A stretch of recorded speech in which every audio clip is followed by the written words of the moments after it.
میں ڈوب کر کے قدم آگے بڑھاتا ہے تو موسم کو بھی مزاج بدلنا پڑتا ہے، حالات کو بھی مزاج بدلنا پڑتا ہے، ٹھٹرتی ہوئی سردی کا بھی احساس نہیں ہوتا۔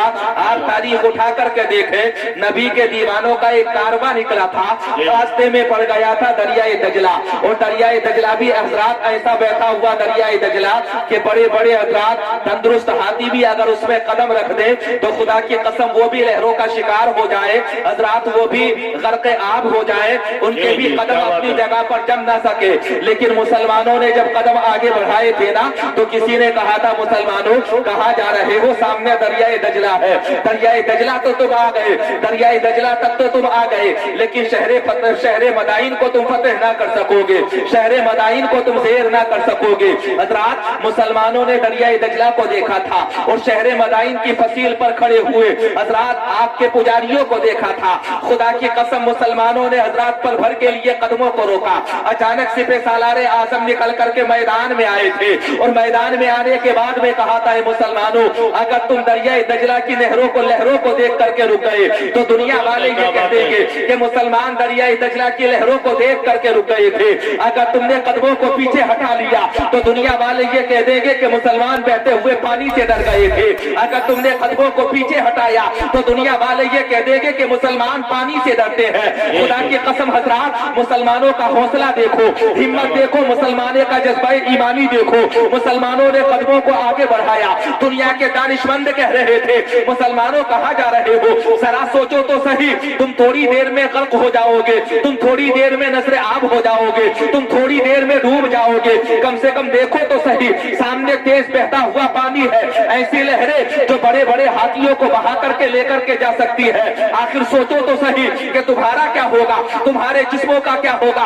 خدا کی قسم مسلمان آگے بڑھے تھے اور مسلمانوں نے دریائے دجلہ میں اپنے قدموں کو اتار دیا تھا۔ دریائے دجلہ کی لہریں کہہ رہی تھی مسلمانوں کیا تم میں عقل نہیں ہے، کیا تم میں فکر نہیں ہے، کیا تمہاری سوچنے سمجھنے کی صلاحیت مفقود ہو گئی ہے، کیا ختم ہو گئی ہے۔ مسلمانوں نے ایک جواب دیا تھا، وہ مسلمانوں کا جواب یہ تھا کہ ہم قدم آگے بڑھاتے ہیں تب نبی کے نام سے آگے بڑھاتے ہیں، اور ہم دنیا کے اندر فتح و نصرت کے جھنڈے لہراتے ہیں تو طاقت کے بلبوتے پر نہیں بلکہ مصطفیٰ کی رحمت کے بلبوتے پر لہراتے ہیں۔ سبحان اللہ، نعرہ تکبیر، نعرہ رسالت، مسلک اعلی حضرت، اصلاح معاشرہ کانفرنس، نعرہ تکبیر، نعرہ رسالت، بہت بہت ماشاء اللہ، کیا بات ہے۔ میں آپ کو گرمانے کی کوشش کر رہا ہوں، سمجھ لیجیے میں تو جملہ معترضہ کے طور پر آپ کے سامنے آ رہا ہوں، مسکرا کر کے کہہ دیجیے سبحان اللہ،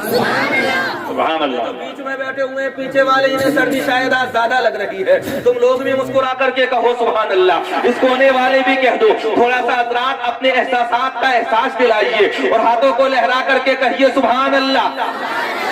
ماشاءاللہ بیدار ہے تمام لوگ۔ حضرات مسلمانوں نے دریائے دجلہ کی لہروں کو شکست دے دی تھی اور شہر مدائن کی فصیل پر جو کھڑے ہوئے تھے نا، جو تھوڑی دیر پہلے مسلمانوں کا مذاق اڑا رہے تھے اور مسلمانوں سے یہ کہہ رہے تھے مسلمانوں دریائے دجلہ کو عبور کیسے کرو گے، دریائے دجلہ کو پار کیسے کرو گے، حضرات وہ کہنے پر مجبور ہو گئے تھے کہ یہ مسلمان انسان نہیں ہے بلکہ یہ تو دیو محسوس ہوتے ہیں، یہ تو جنات محسوس ہوتے ہیں، ایسا لگ رہا ہے جیسے کہ دنیا کی مخلوق نہیں ہے۔ مسلمانوں نے ایک جواب دیا تھا، وہ مسلمانوں کا جواب یہ تھا کہ ہم قدموں کو آگے بڑھائیں گے تب نبی کے نام پر قدموں کو آگے بڑھائیں گے اور دنیا والوں کو یہ یقین دلا دیں گے کہ فتح قلت و کثرت سے نہیں ہوتی بلکہ فتح و کامرانی اللہ کی رحمت سے مقدر ہوتی ہے۔ سبحان اللہ، سبحان اللہ۔ علامہ اقبال نے ایک شعر کہا تھا، دشت تو دشت ہے دریا بھی نہ چھوڑے ہم نے، سنا ہے نا حضرات نے یہ شعر، دشت تو دشت ہے دریا بھی نہ چھوڑے ہم نے اور بحر ظلمات میں دوڑا دیے گھوڑے ہم نے۔ حضرات یہ ہمارا مزاج تھا، خدا کی قسم تاریخ اسلام اٹھا کر کے دیکھ لیجئے، آج بھی تاریخ اسلام بتا رہی ہے، ہمیں یہ پیغام دے رہی ہے کہ اے اللہ کے بندو اللہ کے ہو جاؤ، خدا کی قسم پوری کائنات تمہاری ہو جائے گی۔ حضرات اللہ کے نیک بندے ہو جاؤ۔ آج کے پرفتن دور میں بھی لوگ یہ کہہ دیتے ہیں کہ